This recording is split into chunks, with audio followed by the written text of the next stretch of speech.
Hi guys, this is P. Palmos and this is episode 2 of Kumusta Ka? So, kumusta nga ba ako? Ako muna, no? Oo, sige. Kumusta ba? Pagod ako. Pagod talaga ako. Kulang ako sa tulog, ganyan. Pero, not complaining po, Lord Jesus. Not complaining. I'm just saying, I'm tired. Pero, hindi po tayo nagre-reklamo. Work is good. Life is good. And the very reason why we're here is because we're celebrating life. Kaya ang next kong kakumustahin ay ang ating very, very special guest, ang nanay ng sangkabaklaan, Nay Elena. Hi. Mommy Elena. Good morning. Kumusta ka? Oh, still beauty. Ay, oo naman. Oo naman, no? Ayun. So far, masarap naman din ang tulog. Ay, sana Fresh, all. yes. At 65. At 65. Yes. 65 ka na? 65 years old. Oh my God. And this month, we'll be celebrating my 30 years living with HIV. Oh, nagpunta na siya kaagad doon. Hindi nyo kaya. That's how empowered and proud she is. Yes. As a woman living with HIV. Okay, okay. Dahil sinimulan mo na, diretso na tayo kaagad, Yes, no? sure. So, 30 years. How was it? Oh. It's quite hard. Hindi naman masasabing walang mga pinagdaan ng hirap. I was diagnosed in 1994. Ako po ay dating OFW. 9 years ako nagtrabaho sa Middle East. So, mabigat para sa isang nanay.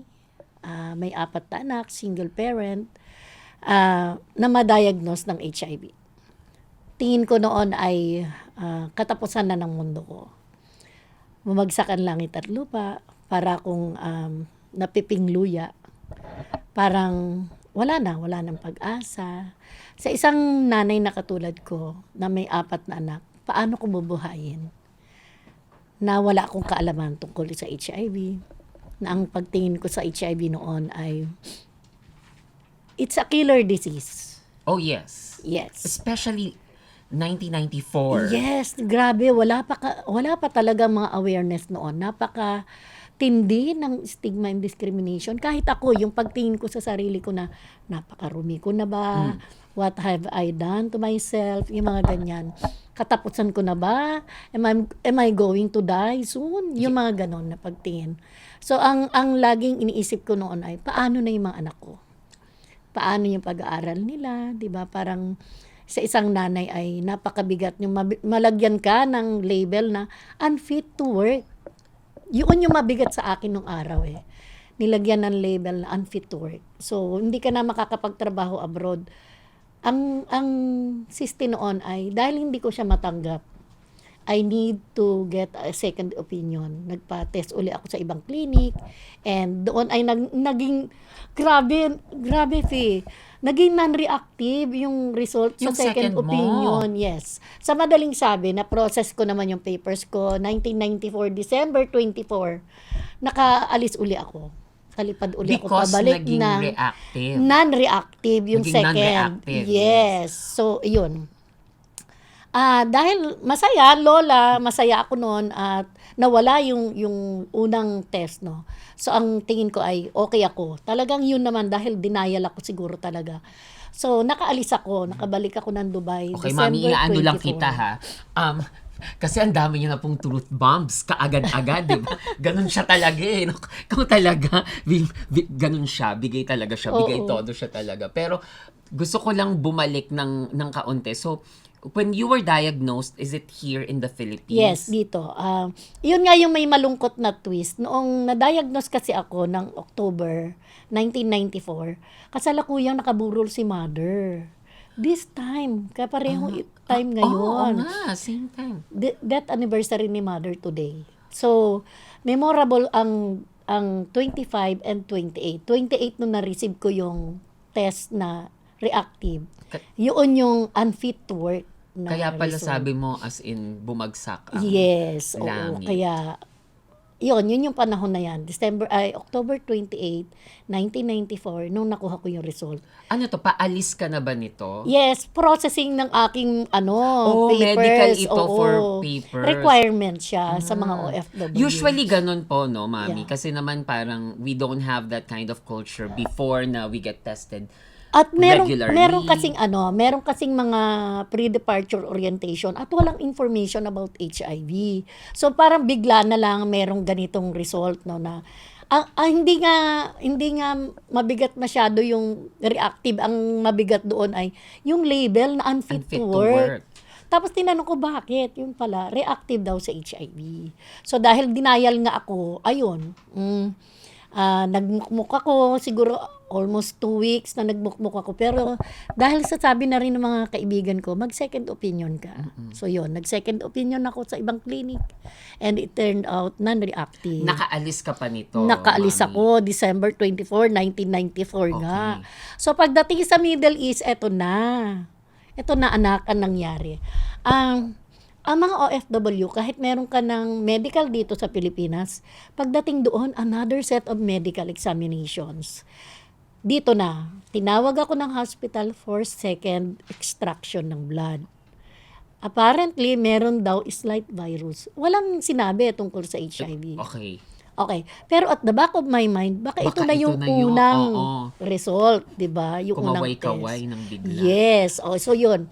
Parang doon uli, bumagsak na naman ang aking self-esteem. Ito na, parang bumabalik na yung trauma ko dun sa unang Ano to, result. Mami? Pagdating mo, or Hindi, after a few months pa? Mga ano lang to, mga ilang weeks. Kailangan ilang dadaan weeks ka lang. uli sa medical examination. Ipoprocess ang working visa, ipoprocess ang resident certificate, yung mga ganon. Oh my God. So, Kaya, ayun, nung pinabalik ako, dahil merong slight virus, another set of blood extraction, after that, wala na akong narinig.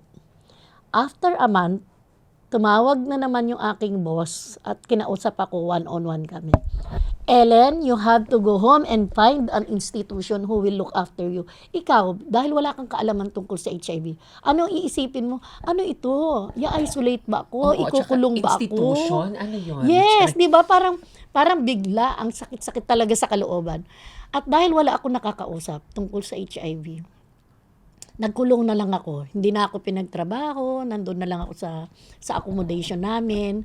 And dito na, ang isip ko noon, pinagpipiestahan na ako doon sa buong company. Baka buong company alam na yung HIV status ko. Pero, Mami, of course, yung boss mo ay hindi siya Pinoy. Hindi. Pero, Foreigner siya. Oo, foreigner siya. Tapos, hindi, ang tawag dito, kasi yung pagkakakwento mo, as in sinabi niya lang sa inyo, you have to go home, Yes. have to find an institution. Parang pinaganda lang niya, deported ka.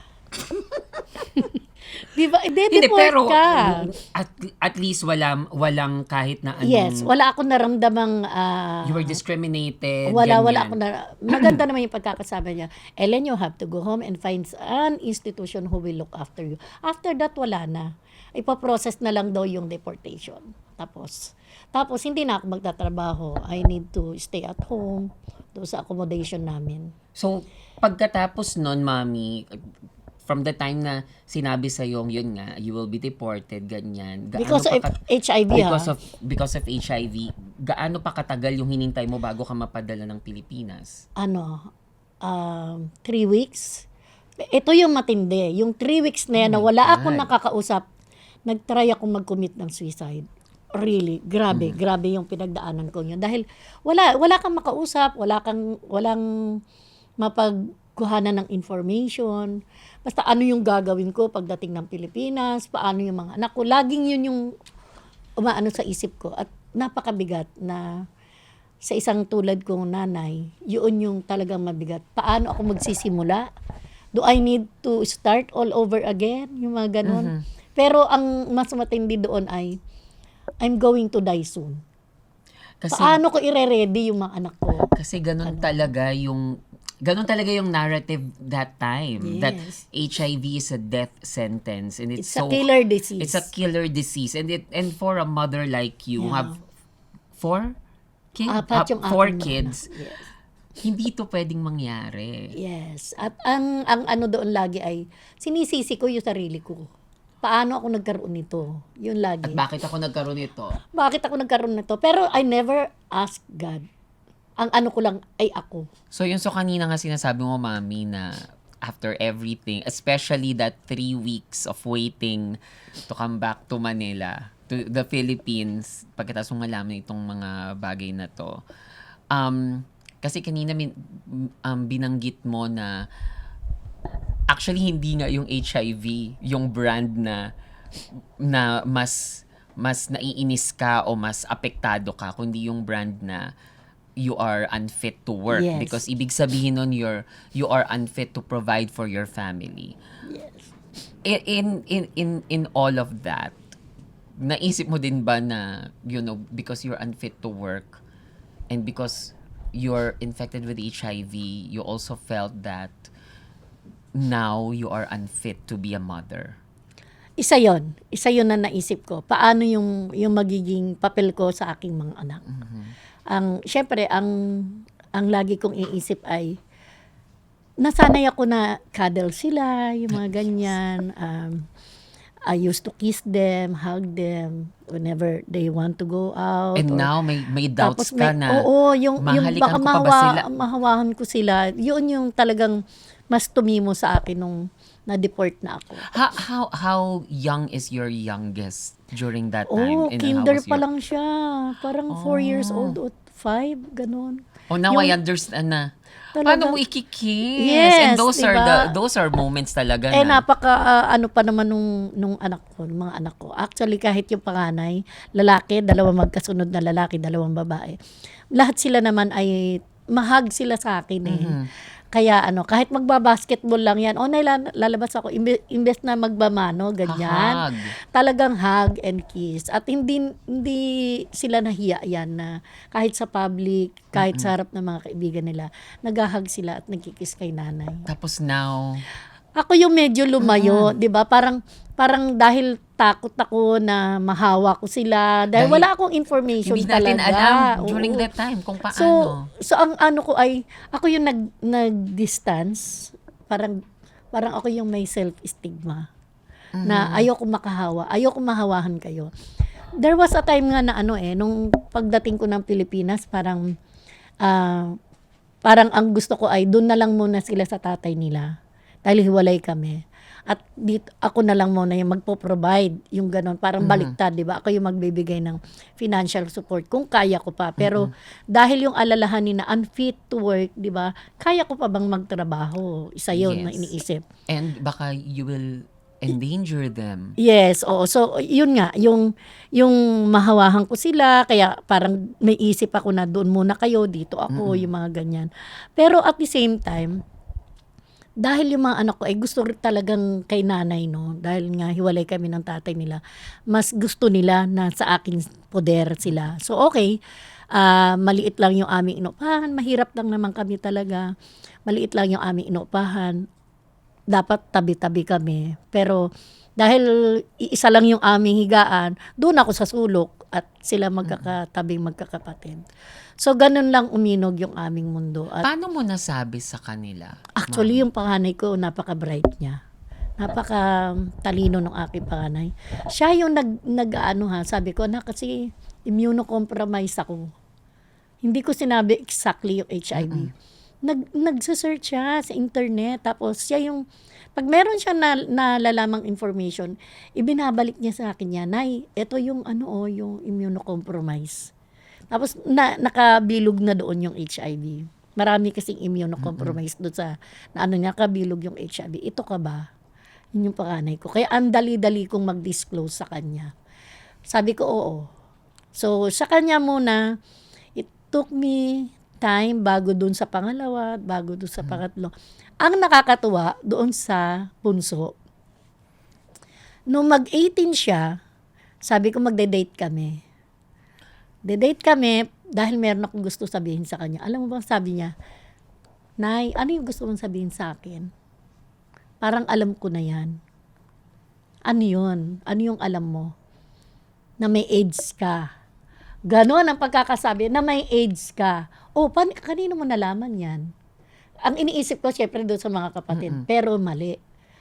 Tatay daw niya ang nagsabi. Paano nalaman ni tatay? Magkahiwalay kami ni tatay, di ba? So, yung pala, yung panganay ko nanghihingi ng financial support doon sa tatay nila.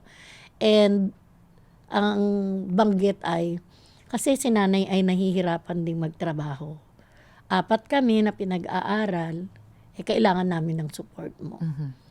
Bakit ba hindi na nakaalis ang nanay mo? Yun na. Kaya na-disclose ni panganay ko sa tatay niya na may HIV si nanay. Ganon. Kaya yung tatay nag-disclose naman doon sa bunso ko.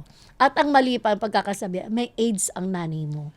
Because during excuse me po.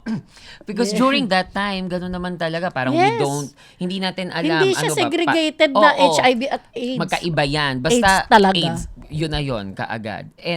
And how does it feel, Nay, na ganun kadaling matanggap nung iyong mga anak? Although sabi mo nga, may partition kung kailan mo sa kanila sasabihin. Ano yung inaantay mo o ano yung meron Naging bang motivation ko. dapat ba may mangyari para okay, it's time na sabihin ko na dito no. sa next na anak ko and all. Ang isip ko noon ay ihanda sila sa aking kamatayan. Because I'm going to die soon anytime. So, ang kailangan, handa sila.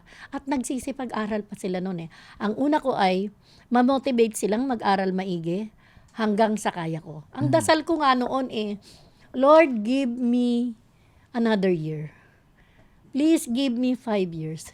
Pero later on, ang naging dasal ko na, please Lord, give me the longest term that I deserve. Gusto ko lang masigurado na mapapalaki ko ng maayos yung mga anak ko sa abot ng kaya ko. At kung mawawala ka man sa mundo, at least okay na sila. Yes. At ang ano ko lang doon ay ready sila anytime. Yung emotions nila, yung emotional capacity nila na mamamatay si nanay, yung mga ganun ba. Kaya ano kasi kami mag-usap mga anak eh. Hindi ko sila kinausap na babies, ganyan. Kahit nung baby sila, I never do baby talks. Pinalaki ko naman sila na ang parang kausap ko ay halos pare-pareho kami. Ganun sila. Kaya kung paano rin nila ako anuhin, isa lang yung pinakiusap ko sa kanila, do not treat me as a sick person. Yes. Pero sa akin, I'm going to die soon. 'Di ba? Magkaiba, 'di ba? Yun yung pakiramdam ko eh. Tsaka yun yung alam ko. So, ganun lang uminog. Maswerte ako, Fi, na yung mga anak ko ay bright. Bright Yes. sila. Mataas yung pagtanggap nila kay nanay. Kahit na may HIV. Hindi nila sinabi sa mga ibang kaibigan. Pero yung panganay ko kasi ay meron na siyang ganun na nasabi niya sa tatay niya, nasabi niya sa mga kaibigan niya. Hindi ko pa rin naman alam yung mga provisions na may batas pala, Yes, ganyan. So, wala akong alam And yan. I'm sure yung panganay mo means well. Yes. Oo. At ako naman, naiintindihan ko at nirerespeto ko naman yon. Ang hinahanap ko noon, na hindi ko nakita sa kanila, ay ikahiya ako. Because of HIV. Never.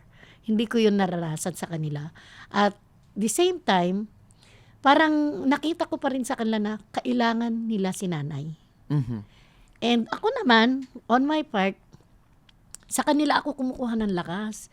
Kailangan ako ng mga anak ko eh. Yun yung motivation ko to live. As a mother, it's always the kids. Oo. Lagi yung mga anak. Hanggat kaya ko, hanggat buhay pa ako, ganon. Kaya, ganon uminog yung aming buhay noon. So, ngayon, Mommy, with your, anong tawag dito, so, yung panganay ba ay may asawa na? Lahat sila may asawa at Lahat anak na sila. 10 na yung apo ko ngayon. 10? Yes. Oh my God, coming from the time na, alam mo yun, akala mo hindi, mamamatay na ako and all. Yes, kaya nga Nakasampu kaya pa. natuwa yung mga anak ko na ang dasal ko ay, Lord, give me the longest term that I deserve. Na ang sabi ko nga noon, umabot ako ng 60, masaya na ako. Pero here I am. 65. At 65. Kaya yon. Nakakatuwa lang na napasama ako sa advocacy. Yun, galing niya talaga eh. Doon ako papunta eh. Tas, wala talaga. So yun, ako yun, dahil you're okay with your kids and all, tapos okay yung relationship nyo and all. Ang gusto kong malaman, and sabi mo nga, nagpapasalamat ka na napunta ka dun sa advocacy. It was really something because not everybody, not all people living with HIV have that support from their families and from their friends. So, with you na ang ganda ng suporta ng pamilya, ng mga anak, paano nagsimula yung involvement mo sa advocacy? Ano yung nag-spark o dahil ba ay ano naman yung mga anak ko sa akin, gawin ko ba to? Was it a conscious decision to do Somehow. advocacy? Somehow conscious siya. Okay. Ganito, sa tagal ng panahon na wala akong treatment, imagine 13 years wala akong treatment.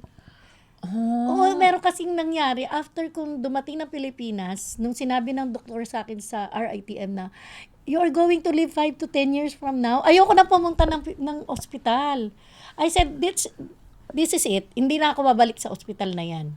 Yun naman pala, mamamatay naman pala Mamamatay akong 5 doon. to 10. At iniisip ko, bakit nagpakamatay na nga ako doon sa abroad, hindi ako natuluyan. Ngayon naman nilagyan ako ng tanning, di ba? Parang ang sama-sama naman talaga ng pagkakataon na ito. So, yun. So, 13 years, naging workaholic ako. Ibinigay ko yung energy ko sa pagtatrabaho, para sa pamilya ko, sa mga anak ko. Pero, sa HIV, matindi. Mhm. Meron siya palang ginagawa sa aking katawan na without me knowing it. Exactly. So, dahil wala ako talagang kaalaman, so, ang ini-ready ko lang ay, anytime mamamatay ako. Anytime, igugupo ako nito. In 13 years na wala akong treatment, bumagsak yung aking immune system. So, mami, nung time na di tinaningan ka, di ba? Sabi, 5 to 10 years, cardiac arrest, ganyan. So, wala silang inoffer na Wala. treatment? Hindi, ang inoffer nila ay for counseling. Counseling. At walang treatment nung araw. Wala 1990s, pa. wala pang treatment. So, wala talaga. Kailangan i-ready mo yung sarili mo. Parang isa yun na paraan nila na ihanda rin yung pasyente. You're going to live 5 to 10 years. Ganun lang siya. And mag-undergo ka ng counseling, i-schedule ka for counseling. Ito yung mga susunod na step. Pero after that, wala na. So, hindi na ako nagbalik. Ayoko na. So, yun. For 13 years na walang treatment, there was a time, dahil workaholic ako, bumagsak yung aking immune system. Naging visible na yung aking physical, no? Pangit na, naging masakitin na ako. Hindi pa rin ako bumalik ng hospital, ng treatment hub. Nagkaroon ako ng bukol sa matres. Ito yung mga anak ko na rin yung nag-motivate. Nay, kailangan bumalik ka na. For a long time na hindi ka nagpapatingin, baka ito kailangan mo na magpatingin. We still need you. Yun yung mabigat sa akin. From the mouth of my children, we still need you. We are still enjoying you. Di ba ang sarap? So, sa kanila talaga nanggagaling. So, sige, pagbigyan ko kayo. Pero sa akin, sa isip ko, baka ito na yon. So, that's on the 13th year. Yes. 12 year actually. 12 year, okay. Tapos, yung bumalik kami sa RITM, I was diagnosed with myoma. Kailangan i-refer ako sa ibang hospital.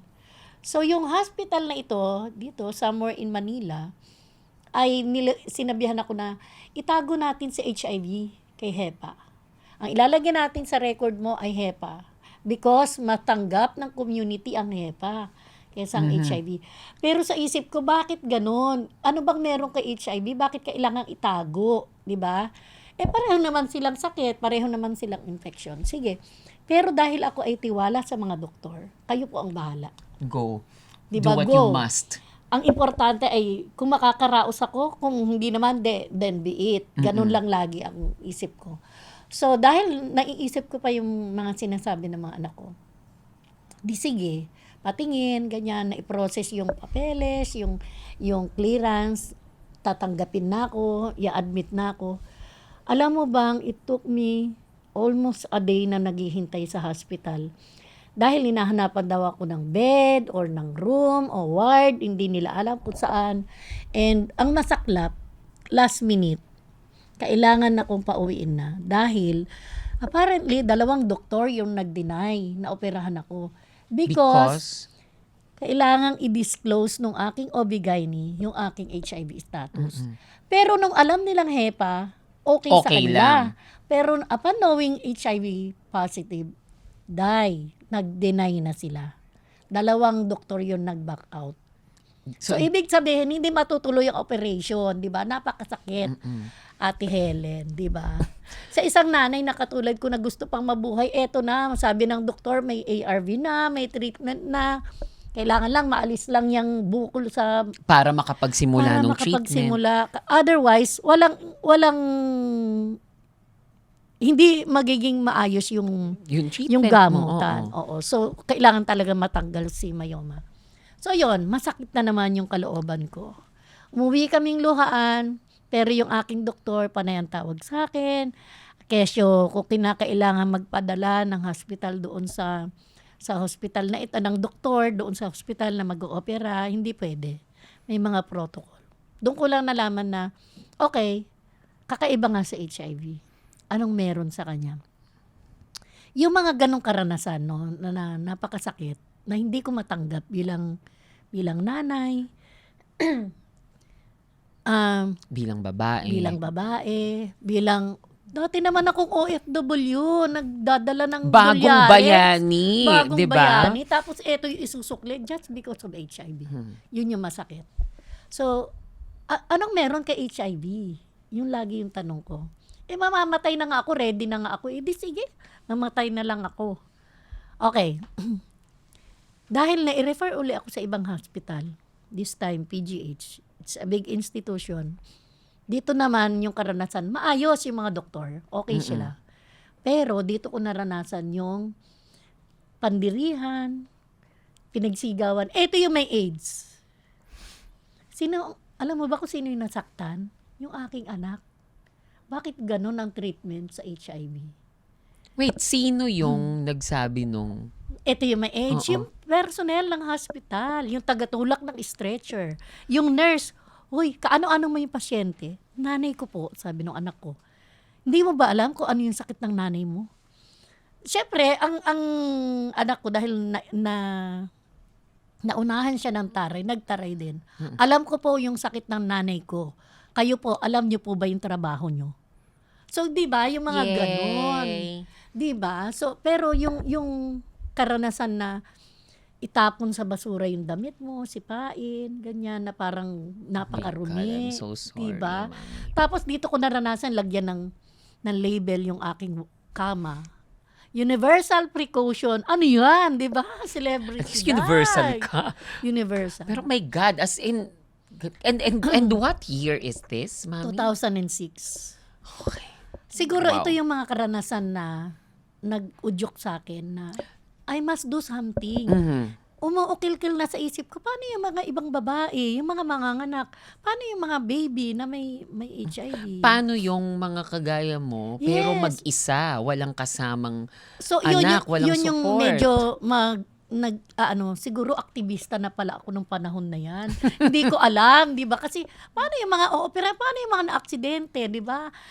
Mamamatay na lang ba kami? So, yun. Dahil naoperahan ako at may ganitong kasakit na karanasan, in 2007, tuluyan akong na-confine sa San Lazaro. Dito ko na nakilala yung mga support group. San Lazaro. Yes. Dito ko na rin nakita yung ARV. Dito na yung nagkaroon ng pagbabago yung buhay ko bilang advocate. 2007. Ano po yung itong unang organization na ito? Siyempre yung Pinoy Plus, Pinoy Plus. ang pioneer na support group dito sa Philippines.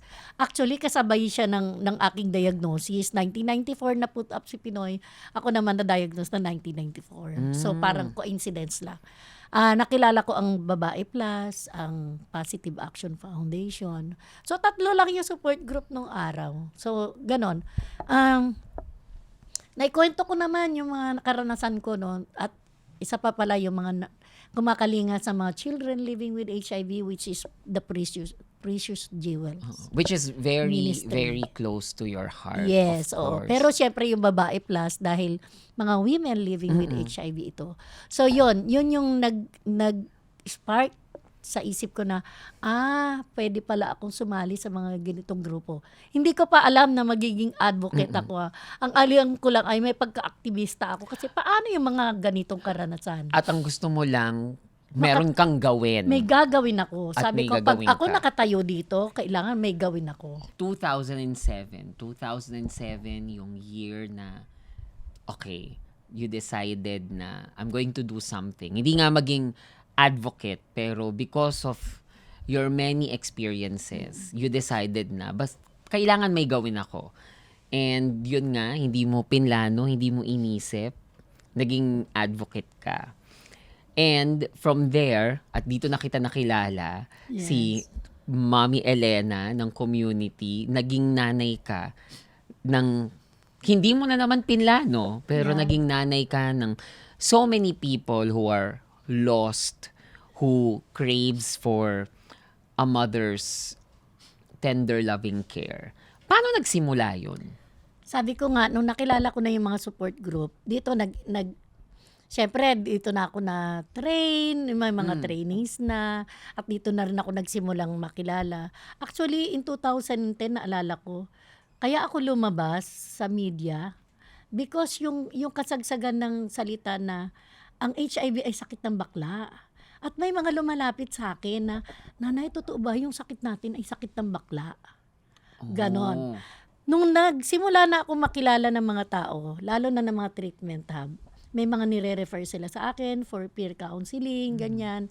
Kasi syempre, marami ng training si nanay. So, yung pagiging counseling ay parang nahahasa na. At doon ko na nakita no na ang dami palang mga katulad ko na may mga ganon ding karanasan. At maisi-share ko yung isang kasamahan kong babae doon sa aming grupo ay na-discriminate sila sa barangay, yung mga ganyan na halos ayaw ng dahil ang buong pamilya daw ay may HIV. So, lapit na naman yung mga anak sa akin dahil namatay na yung nanay nila. Lapit yung mga anak. Hindi naman sila mga HIV positive pero they need mothers. Kailangan nila ng nanay ngayon. And yung stigma na because namatay yung nanay Yes, mo, oo. o iisipin ng mga tao, meron ka Yeah, din. oo, na meron din sila. So, yun yung mga ginawa namin ng paraan na magkaroon ng awareness doon sa barangay. Tapos, beside that, marami ring mga OFW na nagme-message sa akin na saan sila kukuha ng mga services habang nandun sila sa... At least, masaya sila na meron silang nakakausap, no? Ako noon wala. Habang nandun ako sa destination country, wala akong makausap. Ngayon, sila merong nakakausap. And napapanatag yung isip nila, yung kanilang mga pag-aalala. At dito rin sa atin sa Pilipinas, marami na yung bigla na lang, napanood ko po kayo sa YouTube, ganyan. Nag-search po ako, kayo nakikita po namin na HIV positive po kayo. Totoo po ba yun? Yes, ano po maitutulong ko? Ganun lang. At doon, pwede po bang kahit ngayon lang ay maging nanay po kita? So, bilang nanay, ano yung bibigay mo sa kanya this time? So, kailangan niya ng makikinig. Kailangan meron siyang mapagparatingan ng kanyang saloobin. Ganon ka-simple lagi, no? Oo, Na ganun yung, lang. Kailangan ko lang may makinig sa akin. Yes, pero ang iba yung tawagin kang nanay. Yes. There's something. Meron talagang pangangailangan. Ano ba yung wala sa nanay mo at hindi mo masabi sa kanya? Anong meron ka na hindi mo masabi sa Kasi kanya? iba din po, di ba yung sabi nila, it's always so easy to talk to a stranger. Yes. Di ba? oo. Laging ganyan, parang pwede kang mag-open up. Pero ang tanong ay, bakit ganun kaagad kaluwag sa kanilang kalooban na magsabi kay Nanay Elena? That's true. Anong meron, 'di ba? So siguro nga dahil handa akong makinig at hindi naman ako basta nagbibigay ng payo. Hindi naman tayo ganun ka-eksperto sa pagpayo, pero yun lang may makikinig at may mag-guide sa kanila ng Yes. kanilang pwedeng gawin. Because you know Yes, kung ano yung oo. pinagdaraanan So, nila. at marami no na lalo na yung mga kabataan natin parang ang kailangan ay, pwede po bang magkita tayo minsan? Kadalasan yan. After ng ilang usap namin, parang nangangailangan pa rin sila na magkita kami ng personal. Mm. Parang mapatutuhanan na tao ka nga Totoo, ba? totoo naman, Oo, totoo. so sige. At meron ding panahon na ang mga nakakausap kong mga, lalo na yung mga kabataan natin na HIV positive, ay iniingganyo ko na, pwede bang isama mo si nanay sa ating date? May mga nangyaring gano'n. Yes, oo. At minsan, kahit sa aming grupo, sa mga women living with HIV, yung APWAY, ay isa sa aming ginagawa ay yung safe environment para sa disclosure ng mga mothers sa kanilang mga anak. Kailangan alam ng mga anak na bakit pareho silang umiinom ng gamot, yung mga ganyan. Alam naman natin no, na ang mga women ay may multiple burden. Isipin mo, sa isang pamilya, 2 anak, HIV positive, silang mag-asawa, HIV positive. Laging nahuhuli sa mga kababaihan yung kanilang, sa aming sarili. Which is so ironic kasi for a country like the Philippines, sakala lang natin patriarchal tayo. But Yes. no, it's always the mother. The head of the family is actually the mother. Yung gagawa ng desisyon, laging nanay. Pero yung magpo-provide yung tatay, but really the decision is always from the mother. Yes, at malaki yung impact ng isang nanay. Kahit sa family no, yun lang mag-provide ka ng, sabi nga liwanag ka, pero hindi. The strength that we can give to the family. And dito nga sa community, sa tingin ko ay malaki na rin talaga yung pangangailangan na merong mother figure. Yes. Sa ngayon, masasabi kong ang kakulangan natin ay yung empowered women Yes. na lalabas sa mag-disclose sa mga tao, no? Meron naman ng mga ilan, pero in terms of policy, medyo doon tayo kulang. At kasi nga, naiintindihan natin, Fee, yung mga karanasan, no? Laging, kapag ako ba ay nag-disclose dahil sa aking karanasan, paano yung mga anak ko? Baka It's mabuli always sila, that. di ba? Oo. Yung mga ganyan. So, yun yung maganda na meron tayong mga iba't ibang platform na pwedeng magamit o mapagsabihan ng ating mga saloobin, ng ating mga karanasan ng discrimination, yung mga ganyan. Yung ating may mga babae kami na ang pangit ng karanasan doon sa kanyang treatment hub. Meron ka ng multiple burden, tapos sasabihin ka pa, "Oy, ikaw, Elena Felix, buntis ka, hindi ka dito, may HIV ka, doon ka sa kabilang ward." Dadagdag pa yung ganong issue, Na di kung ba? saan dapat yung place na yon ay Dapat dapat ay- sila yung mag-aaruga Yes. sa'yo. Yun yung masasabi ko, Fee. Kung may ganong karanasan, saan dapat pupunta? Saan kanino magsasabi? Hanggang kay Nanay Elena lang ba yung kwento nila? Di ba? Kailangan merong platform. Oo. At Which- meron tayong mga iba't ibang platform. Yes, at maganda na ngayon yung ginagawa natin. No? Meron na tayong CLM, ang Community-Led Monitoring, na ang tinitingnan ay yung services na nakukuha nila sa ating mga pinagkukuhanan ng ating mga gamutan. At mga ang ganyan. maganda dito sa CLM, itong ang mga community-led monitoring services that we have that are existing right now, ay hindi lang natatapos yung kwento dun sa Yes. kwento. Oo. Nagagamit natin itong mga kwentong ito, itong mga very specific lived For advocacy, experiences. for changes. Exactly. Oo. Para hindi na mararanasan ito ng iba pang mga kababaihan o ng iba pang mga PLHIV, di ba? Oo, kasi Pero pag sigawan, may HIV ka, doon ka sa kabila, di ba? Parang napaka-ano naman nun. At dahil alam na natin itong mga bagay na ito, ngayon meron tayong tool Yes. para ipangbalandra na ito po ay tunay na nangyayari. May Ito backup tayo. ito yung Bukod sa dapat kwento, nating ibahin. meron tayong data That's na true. makukuha. Yun na, no? Parang hindi pwedeng panay kwento lang. Dapat Yes. meron tayong... Yan kasi yung nakasanayan, hawak-hawak. kwento na lang. Ang dating ng kwento, chismis. Ang mga Pinoy Marites kasi na talaga, lang no, siya. mga chismosa talaga. So, wala tayong magagawa. Ay, ngayon, may data ka na. Meron na nakarecord. Oo, hindi ako nang chichismis, may data ko. Oo, 'di ba? Kung gagamitin mo 'yan sa advocacy, ito po yung aming evidence. That's 'Di ba? true. Katulad 'yung nangyari sa ERV, 'di ba? Nagamit natin yung data. Totoo. And that's the main reason why we have kumusta.ph na isa sa ating mga tool na ginagamit ngayon for community-led monitoring. Kailangan lang maging kasanayan ng ating community, ng PLHIV community, lalo na yung ating mga kabataan at mga kababaihan na gamitin ang tool na ito, ang kumusta.com.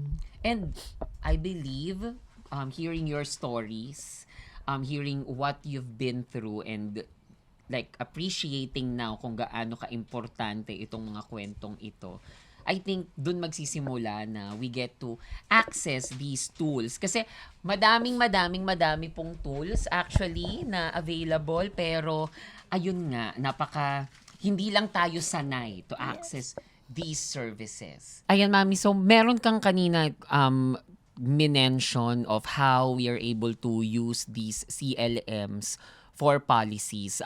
Can you like cite examples na like really specific sa community na sobrang kailangan, but because meron nga tayong CLM na gamit natin para, hoy, magtrabaho kayo, ano nang nangyayari, ganyan.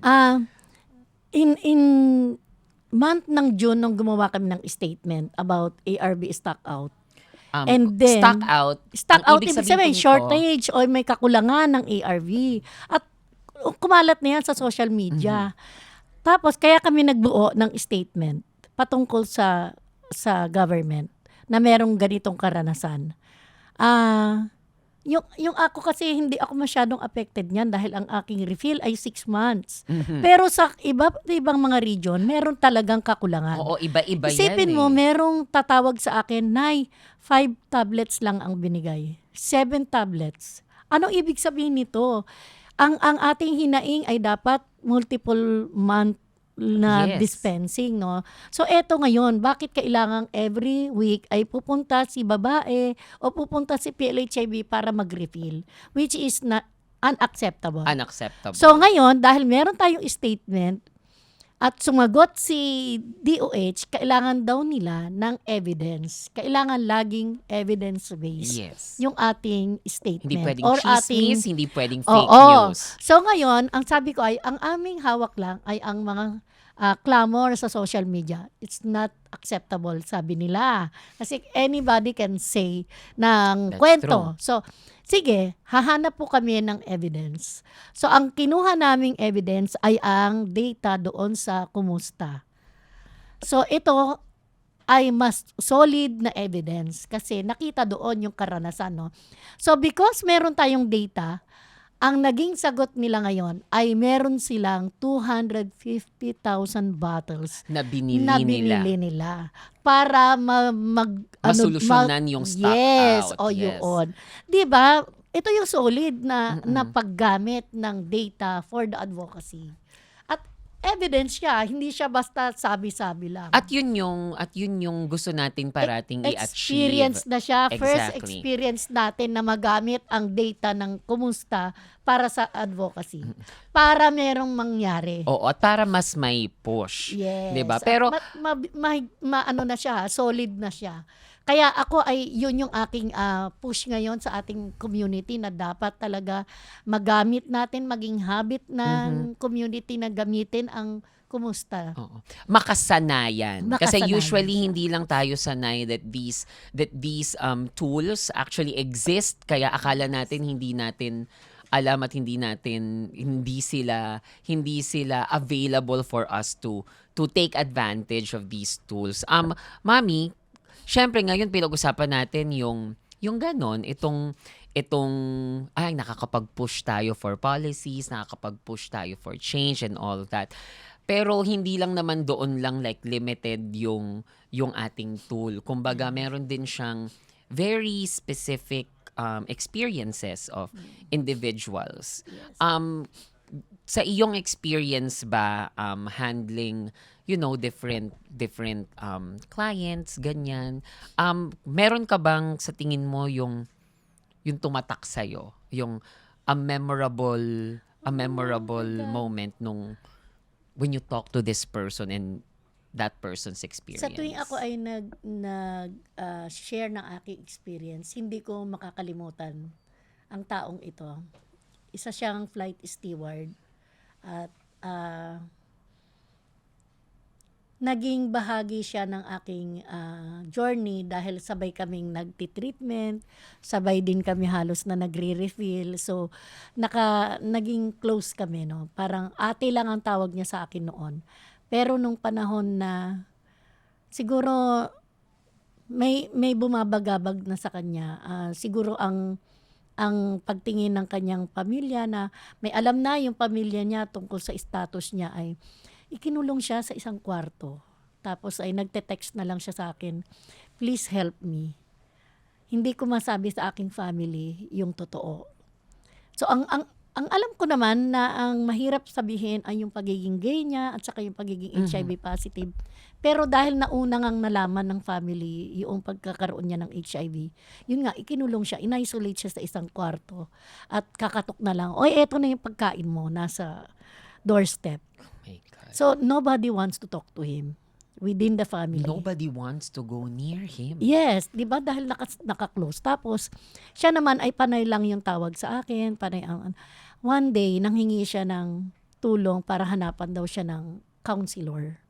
So hindi ko rin alam kung anong klaseng counseling. Kulang pa ba ako sa peer counseling? So yun no, parang ang sakit sa akin na meron akong hindi kayang ibigay, no, na may kakulangan pa ako para sa kanya. Pagiging kapatid o pagiging kaibigan. So hinanapan ko naman kung ano yung kailangan niya. Pero yun nga, yung isang spiritual counselor ay lumapit sa akin at sinabi niya, "Nanay, hindi ko siya kaya. Ihanap mo siya ng professional."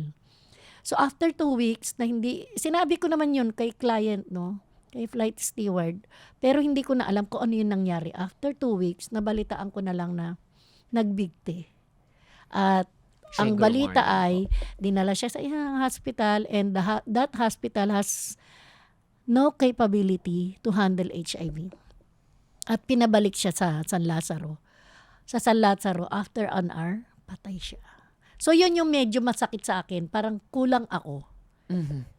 Kulang pa ako bilang kapatid, bilang nanay, bilang ano.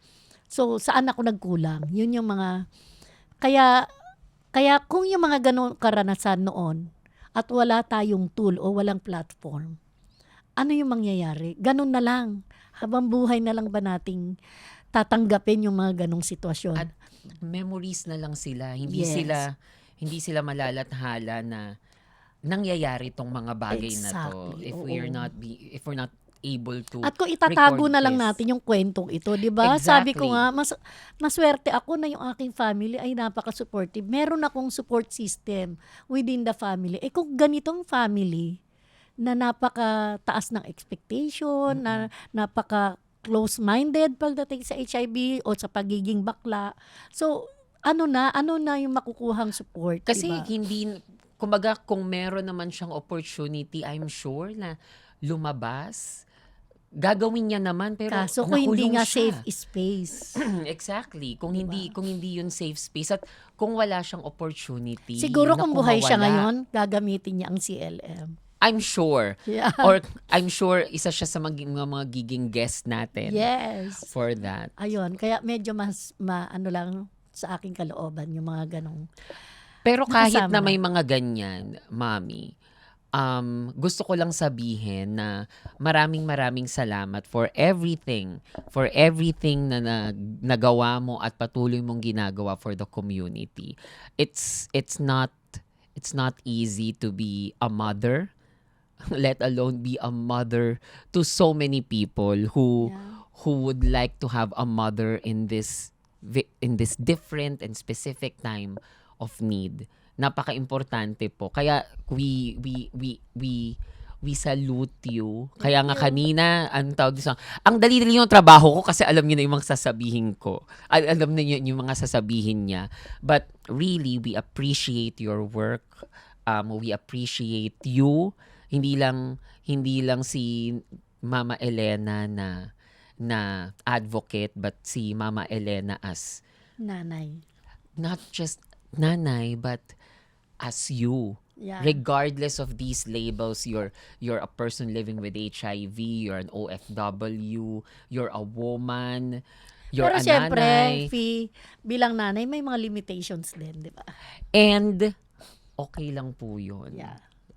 wag po ninyong isipin na meron kayong pagkukulang because I believe sapat na sapat at sobra-sobra na po yung Thank inyong you. mga nagawa. So, thank you. Thank you very much talaga, Nay. Thank you. Salamat. You're welcome po. Because of your many, many experiences, if you have something to say to our listeners, to our viewers, ganyan, ano yun? Oh, syempre, ang walang kamatayang 3 Ps, syempre. Pangunawa. Pangunawa sa mga taong namumuhay ng katulad ko. Pangunawa ng family, pangunawa ng mga tao na nakapaligid, pangunawa ng lipunan tungkol sa HIV, tungkol sa aming mga pinagdadaanan. Malaking bagay kasi yung support ng family.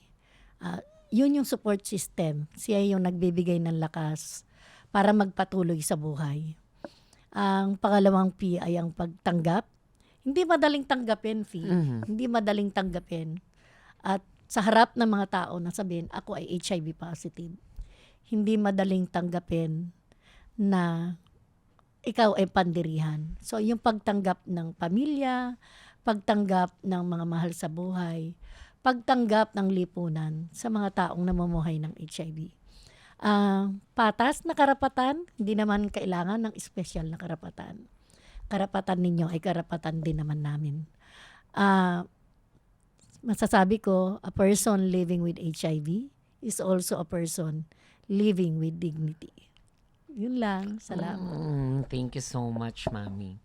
After everything that's been said and done, and after all of the stories that was shared, ano pa nga ba yung pwede pang sabihin? I think with the disease as sensitive as HIV and AIDS, it's so easy for us to lump people in certain groups and certain categories. May sakit, madumi, babae, bakla. And most of the time, we tend to forget their humanity. We tend to forget the thing that binds us all, which is our common humanity. We're all humans. Tao tayong lahat. Tanggalin natin yung label na babae, na nanay, tatay. Lahat tayo nagmamahal. Lahat tayo gusto lang natin na matanggap. Lahat tayo gusto lang natin na maging parte ng kahit na anuman yan. Be it a group, be it a family, be it a support system. Mahirap tanggapin yung sarili natin kapag hindi tayo tinatanggap ng iba. Pero katulad ng story ni Mami Elena, you have to start somewhere, pero napaka-importante ng pagtanggap ng ibang tao. Lagi nating sinasabi na na parang dapat tanggapin natin muna yung sarili natin bago tayo matanggap ng iba. Pero minsan hindi. Kailangan nating makita sa iba minsan na pwede pala yun. At dito pinatunayan yun ni Mami Elena. Pag tinanggal natin yung pamilya, yung mga anak niya, tanggalin natin yung label na anak, tao yon.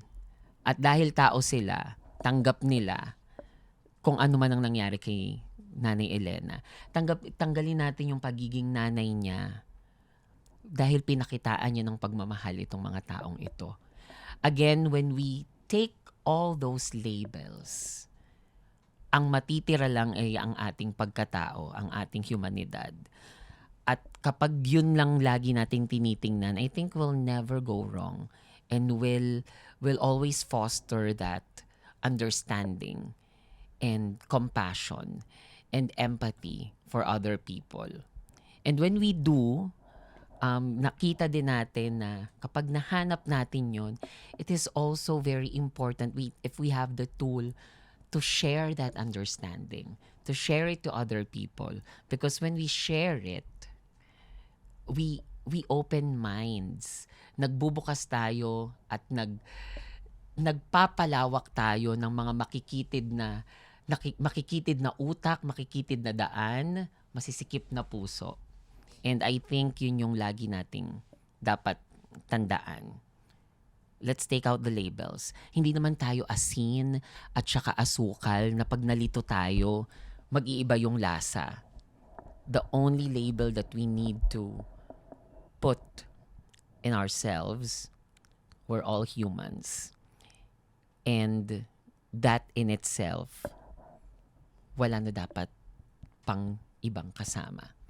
So, again, thank you very much. Thank you, Mami. Thank you very much. Maraming salamat po sa inyo. This is only our second episode. Yay! Magpalakpakan po yung mga nandito. This is only our second episode and I hope that you guys enjoyed our first episode and this episode as well. At sana po ay mag-subscribe kayo, share, mag-comment po kayo, tell us what you think, tell us your suggestions, tell us your comments, violent reactions. Tatanggapin po namin lahat yan dahil kapag yung mga sinasabi po ninyo ay malalaman namin, then we can do something about it. Katulad na lang kanina ng mga sinabi namin about the community-led monitoring. Kung hindi nyo sasabihin yung mga saloobin ninyo, paano namin malalaman at paano namin mapapaganda yung mga susunod na episodes? So please, again, tell us what you think. Thank you very much, guys, and see you sa ating episode 3. Bye! Magbabay ka!